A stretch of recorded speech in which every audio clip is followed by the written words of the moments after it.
Catherine, where do you see yourself 5 years from now? In 5 years, I hope to be working with an employer in an increasingly responsible position that enables me to utilize my talents and work closely with my colleagues in solving important problems.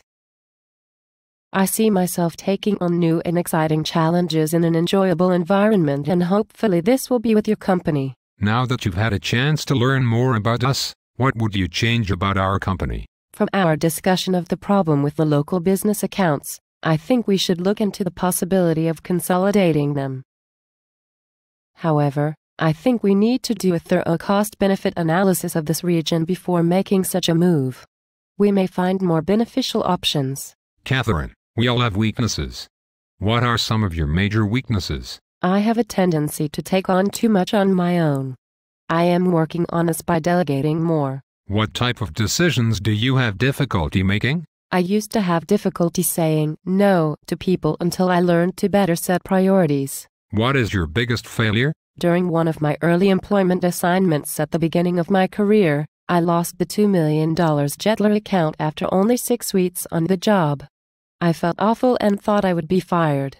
I was determined to get the account back and did after 6 months. Today the account makes up 1/3 of the business revenue. What are the major reasons for your success? Many years ago I learned an important lesson from Bob Nelson, who was my first supervisor and really became my most important mentor. He told me his secret to success was to look at each day as a new opportunity to be your very best. Set high goals, be honest, never say no, and work with people who share your passion for doing their best. I've always remembered that advice and try to live it every day. I am very self-motivated, determined and honest. I really love what I do and I try to surround myself with people who share similar passions. I thrive on this type of environment. Am I likely to find this environment with your company? Definitely you will. Why do you think this industry would sustain your interest in the long haul? The technology in the industry is changing so rapidly that I see lots of room for job enhancement regardless of promotions. I'm particularly interested in the many applications for multimedia as a training tool. Describe your ideal career. I'd like to stay in a field related to training no matter what happens. I was too interested in business to work at a university, but I believe that teaching is somehow in my blood. I've been good at sales because I took the time to educate my clients. Now I look forward to training the new hires. Tell me something about yourself that I didn't know from reading your resume. You wouldn't know that I've managed my own small portfolio since I was 16, but I believe that it's important for you to understand my interest in investment sales. I've averaged a 12% return over the past 8 years. What other firms are you interviewing with, and for what positions? Actually, I've definitely decided to pursue a career as a manager, so I'm applying for management training programs.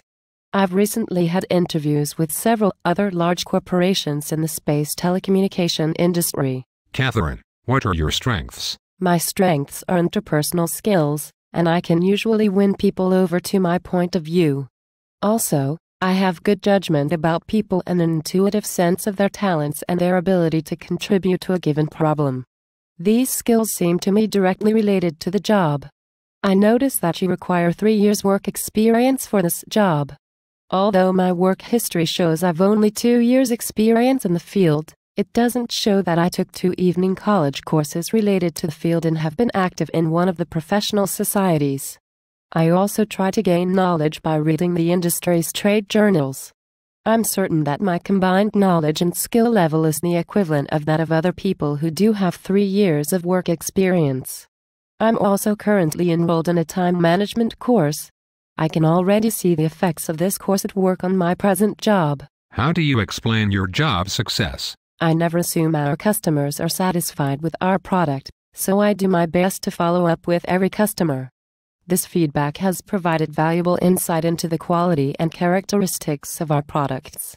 The customer, as well, always appreciates this follow-up, especially when something hasn't gone right and you still have the opportunity to correct it on a timely basis.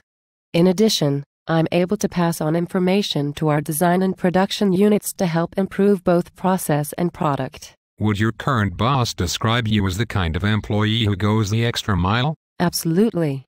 In fact, on my annual evaluations she writes that I'm the most dependable and flexible person on her staff. I think this is mostly because of my ability to juggle and prioritize. Tell me about a time you didn't perform to your capabilities. The first time I had to give a presentation to our board, I failed to anticipate some of their questions. I was unprepared for anything other than what I wanted to report. Now my director and I brainstorm all the what-ifs in advance. How do you manage stress in your daily work? I try to get out for lunch at least once during the week to clear my head. I also have a personal rule that stops me from reacting to a problem until I feel calm about it. I think, then act, but I've learned to do that over time. Thank you, Catherine. I am looking forward to meeting you next week. Thank you, Brad.